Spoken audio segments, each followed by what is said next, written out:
దేవునికి స్తోత్రం. ప్రియమైన సహోదర సహోదరులకు శుభాభివందనములు. ఈరోజు దేవుని వాగ్దానం యెషయా 6 దుర్మార్గులు కట్టిన కట్లను విప్పుటయు, కాడిమాని మోకలు తీటయు, బాధింపబడిన వాని విడిపించటయు, ప్రతి కాడిని వెరగొట్టుటయు నేను ఏర్పరచుకొన్న ఉపవాసము కదా. చూడండి, దేవుని యొక్క పరిశుద్ధ గ్రంథంలో ఉపవాసం ఏ విధంగా చేయాలో దేవుడు తన లేఖనాల ద్వారా తెలియచేస్తున్నారు. మరి ప్రభువైన యేసుక్రీస్తు వారు కూడా ఉపవాసం చేసేవారు వేషధారులాగా ఉండకూడదని ఆయన ఆజ్ఞాపించారు.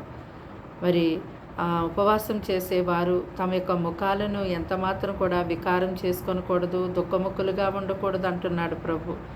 ఉపవాసం చేసేవారు తలంటుకొని ముఖము కడుగుకొని రహస్యమందున్న తండ్రికి కనబడినట్టుగా మీరుండి ప్రార్థించాలని ప్రభు సెలవిచ్చారు. కనుక దేవునికి ఇష్టమైనటువంటి ఉపవాసం మనం చేసినప్పుడు దేవుని యొద్ద నుంచి ఆ ప్రార్థనకి ఎంతో గొప్ప ప్రతిఫలాన్ని పొందుకుంటాం. ఎంతోమంది దుర్మార్గులుగా దుష్టులుగా దుర్మార్గమనే కట్లతో ఈ లోకంలో కట్టబడి ఉన్నారు. కనుక ఆ కట్లు తెంపబడి వారు ఆ దుర్మార్గత నుంచి విడుదల పొందుకునే నిమిత్తం ఎంతగానో ఉపవాసం ఉండి ప్రార్థించేవారిగా ఉండాలి. అనేకమైన సమస్యల చేత, రోగముల చేత, ఇబ్బందుల చేత, ఇరుకుల చేత సమాధానం లేక ఎంతో బాధించబడుతూ ఉంటున్నారు. అటువంటి వారందరి నిమిత్తము కూడా మన ఉపవాసం ఉండి ప్రార్థించినప్పుడు దేవుడు ఆ యొక్క బంధకాల నుంచి, ఆ కాడిమాని మోకులు లాంటి ఆ యొక్క క్రియల నుంచి వారిని విడిపించి ఎంతో గొప్పగా వారిని ఆశీర్వదిస్తారు.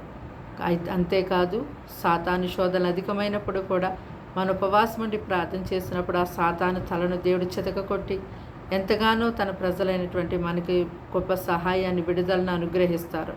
కనుక వారానికి ఒక్కసారి మరి క్రైస్తవులు అనబడినటువంటి వారందరూ కూడా ఉపవాసం ఉండి దేవుని సన్నిధికి వెళ్ళి ప్రార్థించేవారుగా ఉండాలి.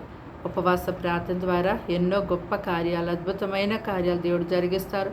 ఉపవాస ప్రార్థన ద్వారా ఎంతోమంది కొరకు మనం ప్రార్థించినప్పుడు వారికి ఉన్న కట్లు, బంధకాలు, లోకం, పాప వ్యసనాలన్నీ కూడా తెగిపోయి విడిపోయి వారు ఎంతో గొప్పగా తీర్చిదిద్దబడతారు. ప్రార్థన. దేవానికి వందనాలు, స్తోత్రాలు, స్తుతులు తండ్రి. ఈ మాటలు వెంటనే బిడ్డల్ని రక్తంతో కడిగి ముట్టి బలపరిచి దీవించి ఆశీర్వదించండి. ఆయుష్, ఆరోగ్యాన్ని ఇవ్వండి. ఈ దినమంతా ప్రభా నీ సన్నిధి వారి చుట్టూ ఉంచండి. కీడు శోధనని తప్పించండి. పరిశుద్ధాత్మతో నింపండి. నీకు ఇష్టలుగా, న్యాయానికి లోబడి జీవించేవారిగా విని మార్చండి. అయ్యా, ఈ దినమంతా వీరి కుటుంబాలకి మీరు తోడేంటండి. ఇదిగో ప్రభా యేసయ్య, సమస్తము నీకు అప్పగిస్తున్నా. మీరే సహాయం చేయమని యేసు నామములో వేడుకుంటున్నాం తండ్రి.